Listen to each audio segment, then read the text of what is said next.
উৎসৱটো লৈ সমগ্ৰ অসমত লগতে সমগ্ৰ দেশত এইবাৰ আমি জানিব পাৰিছোঁ যে বহু ভক্ত বহু বেলেগ বেলেগ ৰাজ্যৰ পৰা ইয়াত অহাৰ সম্ভাৱনা আছে।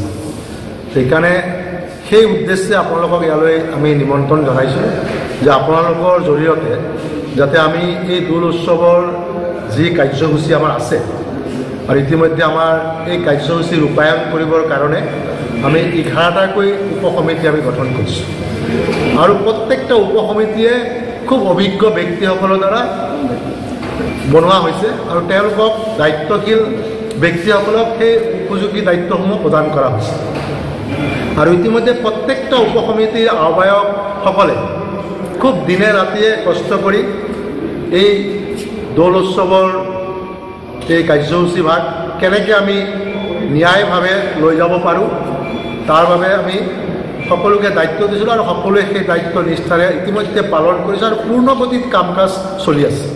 তাত কাৰো সন্দেহ নাই যে যি 7জন কাৰ্যকৰ্তা ইয়াত আহিছিল তেওঁলোকে পদত্যাগ কৰিম বুলি আহিছিল।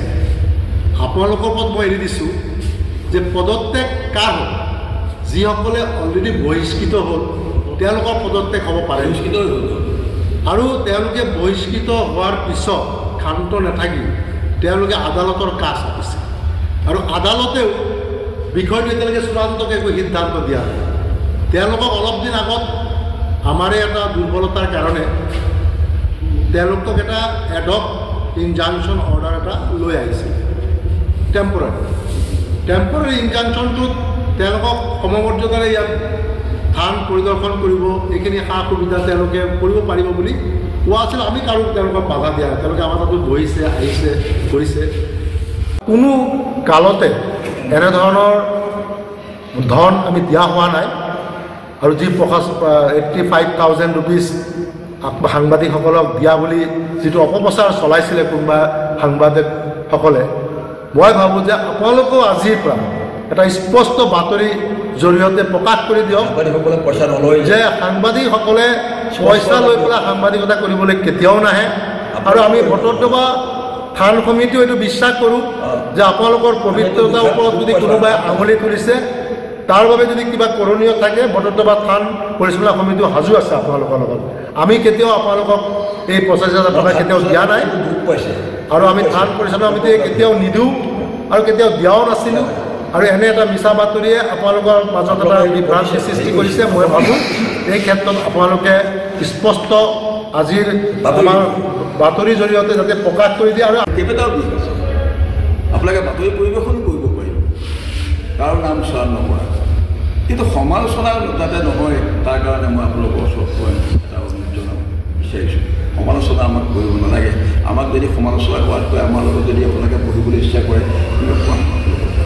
ভুল মানুহৰ ভগৱান কৃষ্ণই ভুল হৈছিলে, গুৰুজনাৰ ভুল হৈছিলে আৰু এসময়ত গুৰুজনাই ইয়াতে থাকিব নোৱাৰি গুৰুজনাই আপোনাক বচিব পাৰে জানে।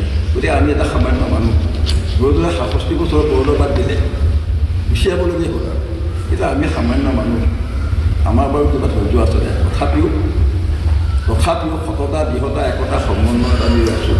গতিকে সমন্বয় অনাৰ দৰিডাল আপোনালোকৰ লগত আমাৰ সদায় থাকিব আৰু আমাক আপোনালোকে সহায় কৰক। আৰু মই এটা অনুৰোধ জনাম যে বৰদোৱাৰ বিকল্প যেতিয়া বাতৰি বা আহিব তেতিয়া আপোনালোকে কিন্তু প্ৰতিবাদ কৰক।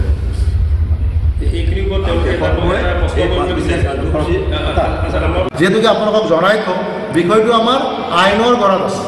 যিটো বস্তু আইনৰ গড়ত থাকে সেইবিলাক বস্তু ইয়াত চৰ্চা কৰাৰ কথা আমাৰ মাজত আনিব নালাগে। আইন আমি হাতত তুলি লোৱাটো আমাৰ উচিত নহয়। সেইকাৰণে মই যি পক্ষই নহওক যেনেধৰণেই নহওক যি কৰিবলৈ বিচাৰিছে সেইটো আইনৰ কাঠগড়াত গৈ যি আইনে আমাক যি সিদ্ধান্ত দিব সেই সিদ্ধান্ত আমি মানি ল'বলৈ চূড়ান্ত সিদ্ধান্ত হ'ব। আৰু আইন চলি থকা বিষয়বোৰ আমি সমালোচনা আলোচনা কৰাটো আমাৰ কাৰণে উচিত নহয়। যিহেতুকে আইন আমি ওপৰত যি আস্থা ৰাখিছোঁ, আমি ভট্টদবা থান পৰিচালনা সমিতিয়েও সেই আস্থা ৰাখিছোঁ যে আমি আমাৰ কৰণীয়খিনি আমাৰ আইন বিশেষজ্ঞৰ লগত আলোচনা কৰি ইতিমধ্যে আমি তাৰ প্ৰত্যুত্তৰ দিবৰ কাৰণে আমি আইনৰ পক্ষত সাজু হৈ আছোঁ। আৰু আমি হয়তো অতি সোনকালে নিশ্চয় ভুল ভ্ৰান্তি সকলো থাকে, কিন্তু তাৰ মাজতো যিহেতুকে সকলো বস্তু আইনৰ মাজলৈ গৈছে সেই কথাবিলাক আমি আলোচনা বিলোচনা কৰাটো উচিত নহয়। আৰু আইনৰ দণ্ডিত থকা বিষয়বিলাক কৈ পেলাই যাতে সমালোচনাও হ'ব নালাগে। মই এইটো অনুৰোধ ৰাখিছোঁ যে থানৰ পবিত্ৰতাৰ লগত কোনো ব্যক্তি বিশেষৰ লগত কোনো সম্পৰ্ক নাই। থান আমাৰ গুৰুজনাৰ স্থানত সকলো ধৰণৰ ব্যক্তিৰ আগমন হ'ব আৰু তাক লৈ পেলাই যাতে বিভ্ৰান্তিকৰ পৰিৱেশ কোনো কৰিবলৈ চেষ্টা নকৰে আৰু যিসকলে কৰিব বিচাৰে সেইসকলে ইতিমধ্যে আইনৰ পক্ষত গৈছে আৰু আইনে এটা উচিত সিদ্ধান্ত দিব, যি সিদ্ধান্ত দিব সেই সিদ্ধান্ত আমি মানি ল'বলৈ বাধ্য। সেইকাৰণে আমি সেই বিষয়বিলাক লৈ আপোনালোকৰ লগত মত বিনিময় কৰিবলৈ বিচৰা নাই আৰু আমি অকল মাত্ৰ আপোনালোকৰ পৰা এটাই পৰামৰ্শ বিচাৰিছোঁ যে আপোনালোকে আমাক এটা সঠিক দিশ দিয়ক যে এই দৌল উৎসৱৰ যি 10 লাখৰ ওপৰত ভক্ত অহাৰ সমাগম হোৱাৰ সম্ভাৱনা আছে আৰু প্ৰথম দিনাখন মুখ্যমন্ত্ৰী ডাঙৰীয়া অহাৰ সম্ভাৱনাও আছে আৰু বিভিন্নজন আমাৰ অতিথি ইয়ালৈ অহাৰ সম্ভাৱনা আছে। আমি সেই সকলক মানে কেনেধৰণে সুন্দৰভাৱে তেওঁলোকক